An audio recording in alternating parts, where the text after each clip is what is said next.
Hi, I'm Bishop Walter Gwin, Sr., and I'm the senior pastor here at Spirit of the Word Church International.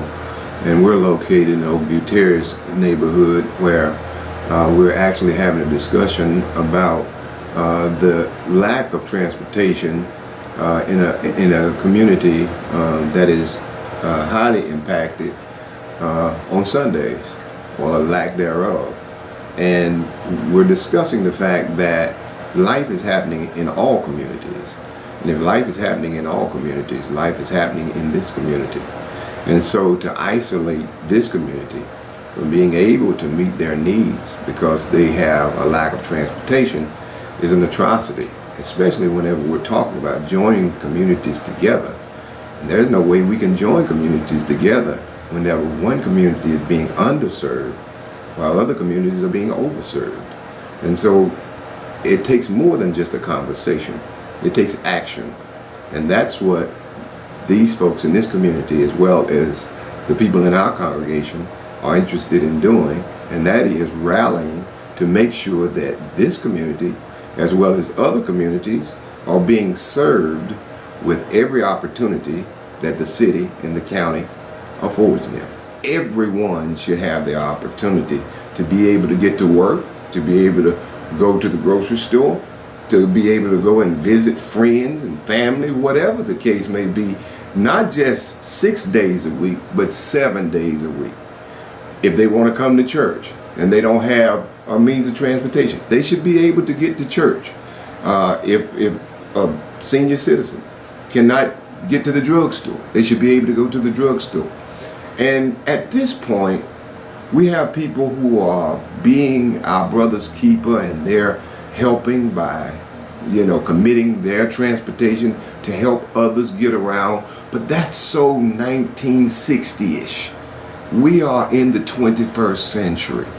And when you're talking about civil rights, it's not about an individual being killed as much as it is about an individual being denied the rights that belong to them, that have been put in place for them. So when we talk about this 1964 Title VI, I think that it measures up with all of the rights of every individual in the city of Charlotte, definitely here in Oakview Terrace.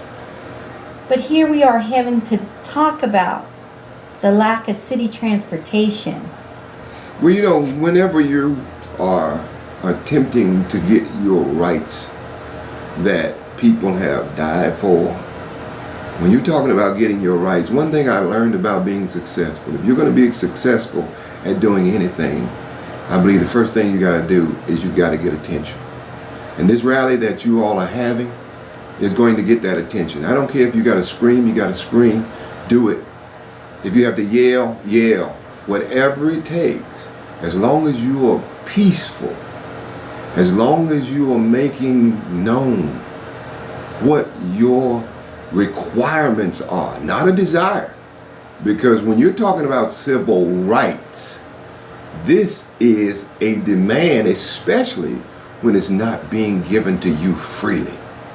Whatever you have to do peacefully to get those demands, you have to get it done. And I'm proud that this community is willing to make as much noise as we have to make peaceably in order to get the people involved to know that our rights are being broken and we're demanding those rights.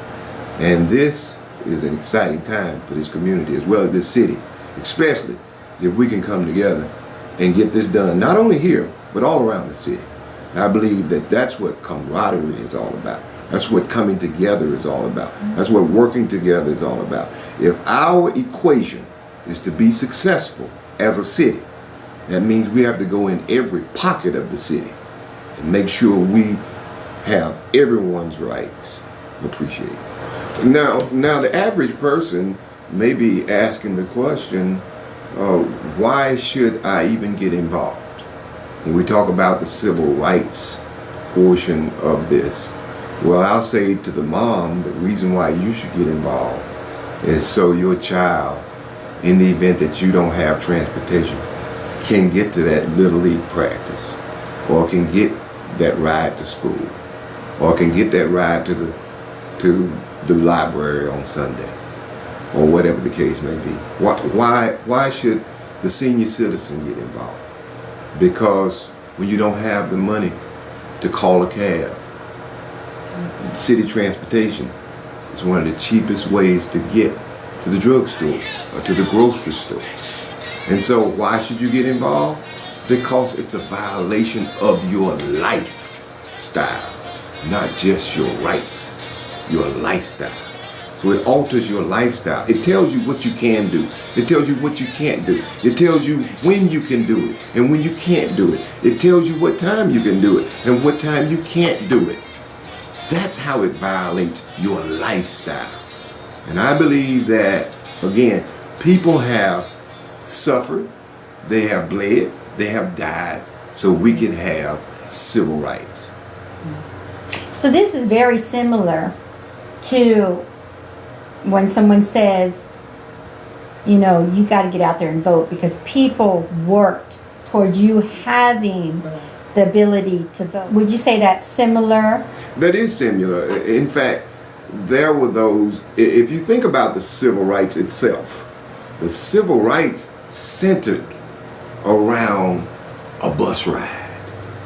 When you think about the civil rights and how it all got started, it was all about an individual being told they could not ride the city transportation, when they could ride it, and where they could sit on city transportation. And it's amazing that in the 21st century, we're still having this same conversation that started the civil rights in this country in the first place.